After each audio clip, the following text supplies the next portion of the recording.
What's up, guys? So last night I was streaming and I was on Wikipedia looking up ISF. And for those of you that don't know, ISF is the International Esports Federation. And every few years, I think 4 years, they have a huge world tournament with several games involved. Now, this year, one of the cool things about it is Mobile Legends will be involved in it, right? They're going to have a world tournament, and Mobile Legends is one of the games they're included. It is the second mobile game to ever be included in the event. Now, if you're a little bit behind on this, pretty much several countries were all involved. They had a bunch of qualifiers, several countries except for NA, for example. But I've been kind of keeping track with it, right? Philippines, Indonesia, Namibia, Malaysia, Argentina ended up winning out for South America, a bunch of different things. So I was under the impression that Bigatron got qualified for Indonesia, right? But I was on Wikipedia last night, and I go on Wikipedia to kind of keep up to date with all the Mobile Legends events going on. And I'm looking at the teams, and there's already a bracket up, etc., etc. I didn't know if this bracket was official, and I'll show you that it is shortly. I was on Wikipedia, and I'm looking at this bracket, and I go over to Indonesia, and let me show you guys something. And it's an EVO's team. It's EVO's. I'm thinking, wait, did they win? I was confused. And then I was like on stream and I'm talking to people about it and they're like, no, Bigatron won. And I'm like, that's not what Wikipedia says. So just to double check things, go to here and you can see the bracket, which we'll talk about that too in a second. And the INDO doesn't have the players here, right? And I have a feeling the reason why the players aren't here is because of what happened.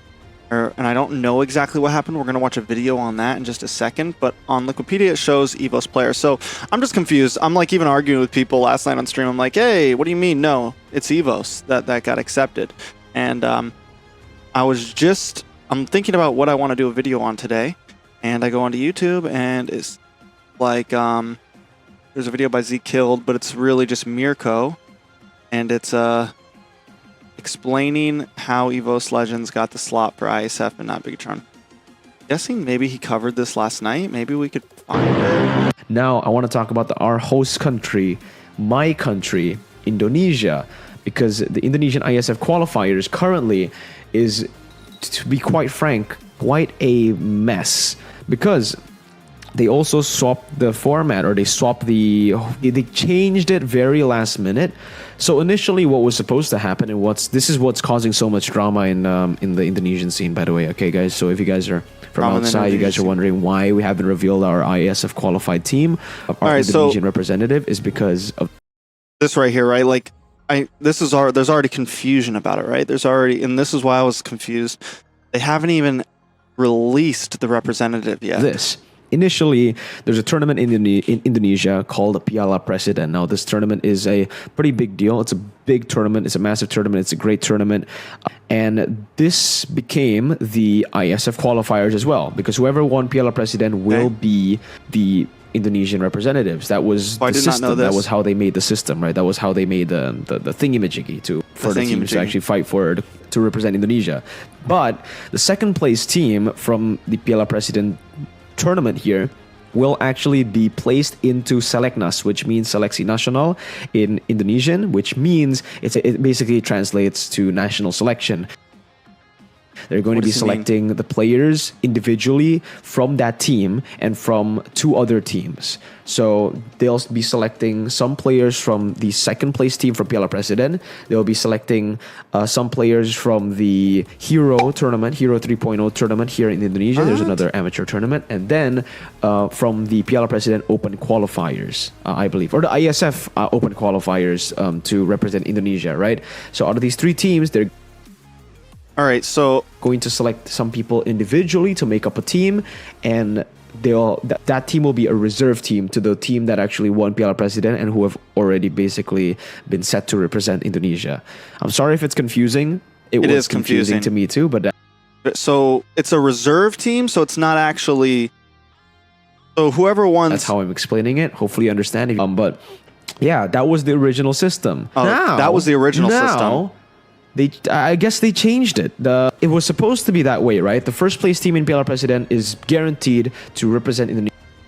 Okay, so the first system was super confusing. Pretty much first place team is supposed to represent Indonesia, and then they kind of have a reserve team that they pick several players from a couple different events, second place, and then the Hero Tournament, etc., etc. I get that. That's okay, whatever. You got a couple bench warmers that are going along for the ride. Indonesia, and then they'll select individual members from the second place team from Piala Presiden, first place team on the Hero Tournament, which is an amateur tournament, and then from the second place team from Piala Presiden, first place team on the Hero Tournament, which is an amateur tournament. It was supposed to be that way, right? The first place team in Piala Presiden is guaranteed to represent Indonesia, and then they'll select individual members from the second place team from Piala Presiden, first place team on the Hero Tournament, which is an amateur tournament, and then the IESF Open qualifier teams, right? But they changed it last second, and they said, you know what, we'll make a tournament out of this too. So the teams that I mentioned, first, okay, the Piala Presiden champions will still be like at the top of the bracket in terms of like in terms of this small tournament to again find who's going to be the qualifying and who's going to be representing Indonesia. Piala Presiden champions up top, so that's Bigatron Alpha because they won. Bigatron Beta, the second place team, is going to be put in the tournament up against EVOS Icon, up against Aura Fire, and Yasbi Esports. These are the four teams that made it through all those that I mentioned, all those tournaments that I mentioned. Aura Fire lost, Yasbi Esports lost, Bigatron Beta lost, EVOS Icon won this small little tournament. And now, EVOS Icon, or EVOS Legends, I believe, I think EVOS Legends, EVOS Icon won the 3.0 tournament, but they're using their EVOS Legends lineup here. So EVOS Legends will be going up against Bigatron Alpha, and they'll be facing off in the next week, I think, or this week, to finally find who's going to qualify and who's going to represent Indonesia in IESF. Now, the big problem and the reason everyone is so pissed, the netizens are so pissed about the situation is because our teams, the Indonesian teams, are more, because of the system, are more focused on beating each other instead of focusing on building a strategy to beat other countries. It's a really good point, actually. Like everyone else has already been done. In Indonesia, they're like making it harder and harder to find out their team and this and that. And it's like this whole big ordeal. Like, if you want my honest opinion, it almost sounds like they just don't want to send, like Bigatron was supposed to go. Like, what's, like... Most notably, Philippines, right? So we're spending most of our time clashing against each other, basically, than actually preparing for the threat outside, for the threat in the actual main event. That's the reason everyone's like, what's going on here? Even Bigatron Alpha's coach posted a story saying that this system is so weird, blah blah blah blah, and all the players have been like pretty bummed about it too, especially Bigatron Alpha because they did all the work to actually win Piala Presiden, and now you're saying that instead of practicing for the other countries, you got to face off against those Icon or Legends to go and represent Indonesia. So double the work up against another Indonesian team clashing for the spot instead of preparing for the actual big threat, right? The other countries in the main event. I'm wondering if do we think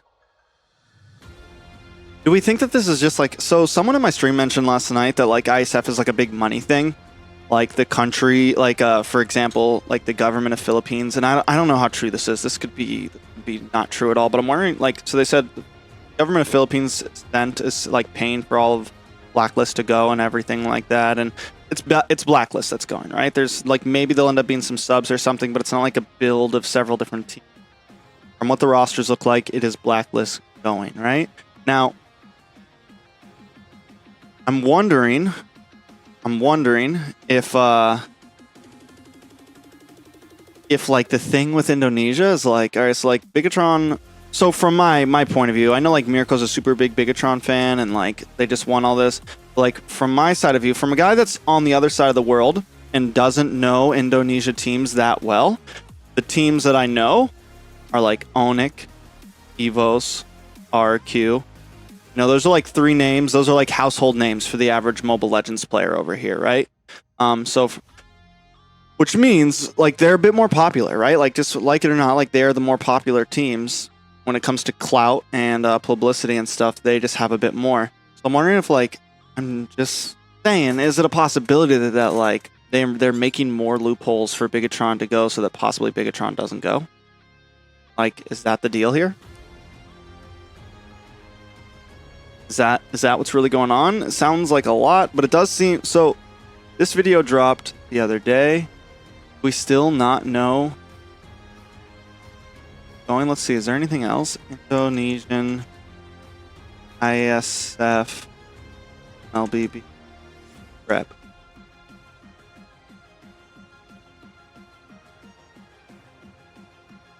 Seven days ago, we still don't know who's going.